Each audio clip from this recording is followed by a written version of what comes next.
However, do listen closely to their arguments. They are intended to aid you in understanding the case. Each side will have equal time, but the state is entitled to divide this time between an opening argument and a rebuttal argument after the defendant has spoken. Does the state wish to give their closing at this time? Yes, Your Honor. You may. Thank you, Your Honor.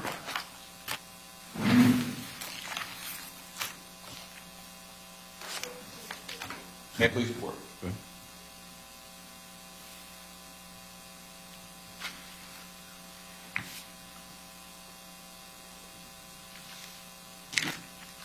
Carol Walker pled with the defendant not to take his gun out. She pled with him, don't take your gun out. Over again, don't take your gun out, Lawrence. We were asked to come here. She pleaded with him not to shoot Adreian Payne that night. But he didn't listen. Instead, he proceeded to take his gun out, take deadly aim, and shoot and kill Adreian Payne. It wasn't justified. It wasn't in response to a reasonable threat. It was just because he was intoxicated and he was mad. Not in the heat of passion that would be justified by law, but just because that's how he felt like, what he felt like doing that night. Not justified. Now, this was a relatively short trial. You heard from 6 state witnesses, as well as the defendant, including Tara Walker.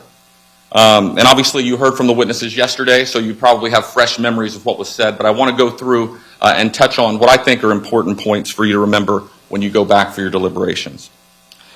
First, you heard from Corporal Garrett Morris. He was one of the first responding officers on scene. Now, he came to the scene and he found the victim suffering from a gunshot, and he was still in his vehicle. Now, you heard from the testimony, he was a large individual. He was 6'8", and they had difficulty getting him out of the vehicle.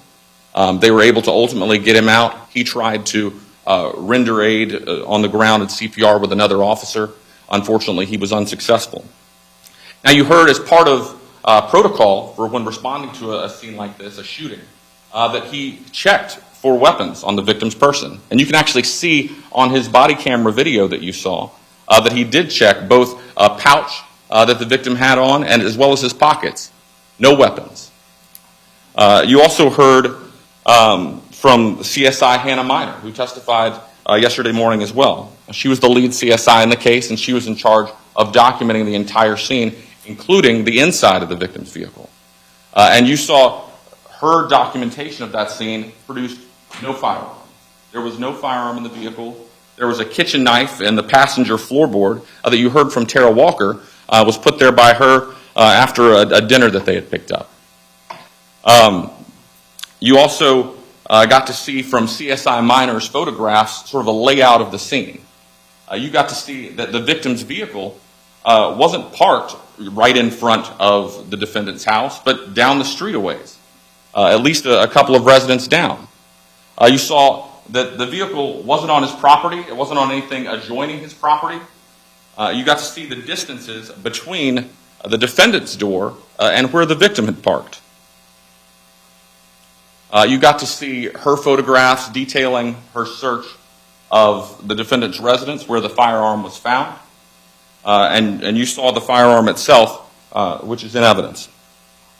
You heard briefly from Marco Quintanar, who was a neighbor in this incident. He didn't see anything, but he heard gunshots, which caused him to look at his surveillance camera, and he was able to find video that captured audio of this shooting. And of course, you heard from Tara Walker, the victim in this case's girlfriend, the mother of his child. She told you that she responded to the area of the defendant's house after receiving a call from her best friend, Tatiana Mesa. That she then spoke with her boyfriend, Adreian, who said he was also en route there as backup to her. Now, you heard that she got there just after Adreian had arrived and saw the defendant sort of walking away after apparently having words with Adreian going back into the house. You heard she had a brief conversation with him. He was going to move his car so she could fit to park on the street there. And then you heard that's when things took a turn. The defendant came back outside the house. He didn't stay in the house. He didn't lock the door. He didn't call 911. None of that. Instead, he arms himself with a firearm, taking the time to do that. He comes back out, and when Tara Walker sees him, she notices that he seems to have a gun. And she says, and you can hear on the audio, "Don't take your gun out.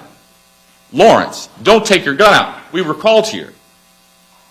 But then she told you he didn't listen. He does take the gun out. You can hear the escalation in her voice. While you can't see the incident, you can hear it play by play from her voice on the video and the shots themselves. And you hear just after that, after he's been warned, after he's been told while they're there, you hear the shot ring out. And then you hear screams. Because the defendant had killed Adreian Payne for no justifiable reason. And you hear that in that surveillance. You then saw on the video, and you heard from her, that she ran down to a neighbor's house. She tried to get help. And then she continued running, trying to get help from other neighbors. And then ultimately, when law enforcement came back, she was back to the car to try to render aid to her boyfriend, who unfortunately succumbed to the injuries. Now, you also heard from the medical examiner in this case, Dr. Marie Hansen. She told you about her extensive experience as a medical examiner since 1990. She told you about the autopsy she performed in this case. And she told you about the positioning of the victim's body when he was shot, that his arm would have had to have been up like this and to go through his torso for the shot. She said that was consistent with, and obviously she wasn't there, so she can't say specifically, but it was consistent with someone having their arm either perched on a door frame or on a steering wheel, just as Tara Walker said. She also said that based on the position, it's likely that the thumb was down. That's not a position that someone would be pointing a firearm, which we know that the victim in this case never had. But instead, a position of somebody that's by his car or in his car, nowhere near this defendant's residence, not on his property when he was shot. You heard from the medical examiner that the cause of death was that gunshot as it went through and pierced the aorta, and you heard that the manner of death was homicide.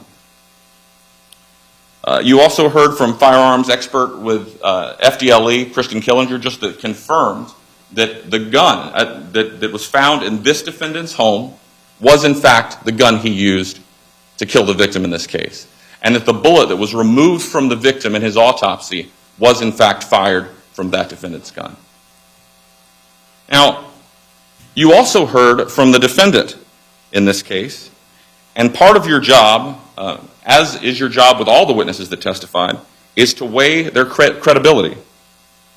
Now, the judge just instructed you with an instruction on weighing the evidence, and it goes through the factors that you look at when weighing the credibility of a witness that testifies. And that's your job as a juror, to go through that with each witness and determine what you find credible and what you find to be not credible. Now, I want to talk about some of those that are of particular importance, I believe, to this defendant's testimony. Did the witness seem to have an accurate memory? Well, you heard his testimony as he said certain things with his counsel, but then when I questioned him about it, I said, well, it had been a long day, I'm not sure, I might not have said it. Did you find that to be credible? Was the witness honest and straightforward in answering questions?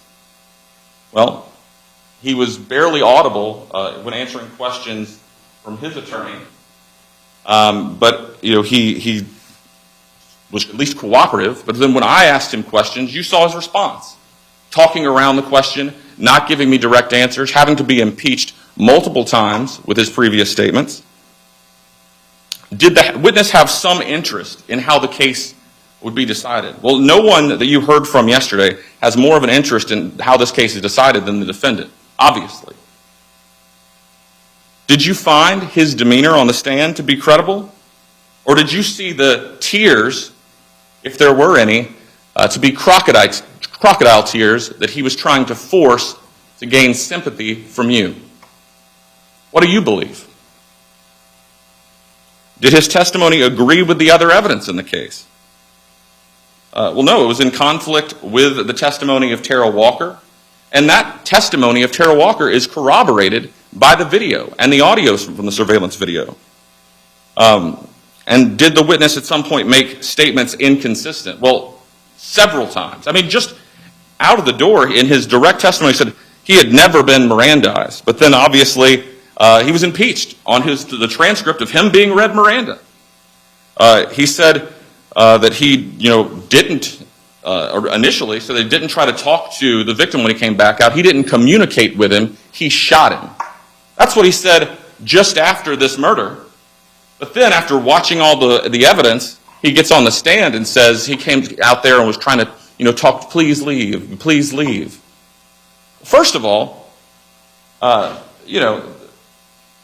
question that is the demeanor that he came out and was asking Mr. Payne to leave. But also, Adreian Payne was not on his property.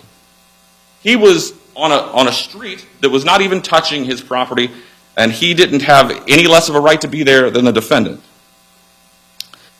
He also said definitively, as you heard in his direct testimony, he definitely saw a gun, but he never said that in his initial statement. What he said is he thought he saw the outline of a gun. He's not sure, to be honest, he's not sure.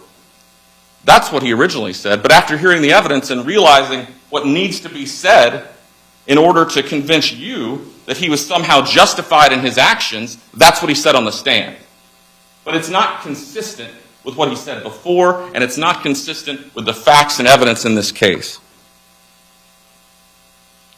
Now, from the evidence in this case, it is clear that this defendant is guilty of second-degree murder with a firearm. The judge just went over with you the elements of that offense as well as the lesser-included offense of manslaughter. But I want to take a minute and go through those with you as well and go through the facts as the state believes they apply. So the judge will instruct you and you have in your packet that you are to convict of the highest crime proven beyond a reasonable doubt. And that's second-degree murder. Now, here there's a lesser-included offense of manslaughter, but I want to be clear, and I'm going to talk about manslaughter, but I want to be clear. In jury selection and in these instructions, you're going to be told to not let sympathy or concerns about sentencing impact your deliberations in this case.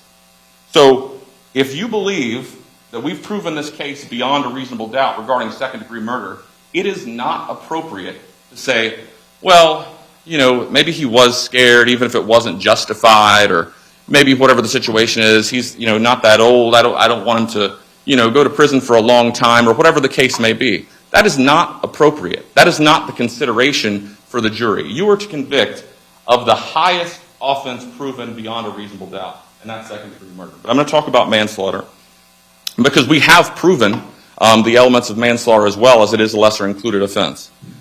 So to prove the crime of manslaughter, the state must prove it's just two elements. And there's a couple of big differences between manslaughter and second-degree murder. First, there's just two elements. There's three elements to second-degree murder.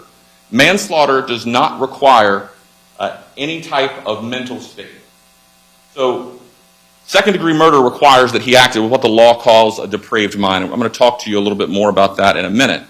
But manslaughter does not require that. It just requires that A, Adreian Payne is dead, which is stipulated to. Obviously, we've established that he is deceased, and that the second element is Lawrence Dority intentionally committed an act or acts that caused the death of Adreian Payne. Now, obviously, in this case, that act is taking his gun and intentionally shooting him. That's it for manslaughter. Now, you're going to see that for second-degree murder, there is an instruction regarding heat of passion. That doesn't apply to manslaughter. So the two things that you can consider for manslaughter for elements are that Adreian Payne is dead and that the defendant committed an intentional act that caused the death of Adreian Payne. We've proven manslaughter. We've met those elements. But you should not convict him of manslaughter because that's not the highest crime proven.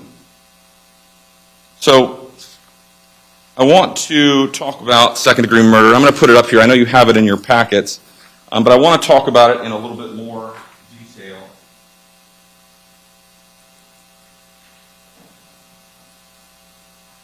And if you can't read it exactly on the screen, again, I say you have it in your packets. It is on page 3 of your packets. But so there's the same. The first element is the same, that Adreian Payne is dead, and that the death was caused by the criminal act of Lawrence Dority.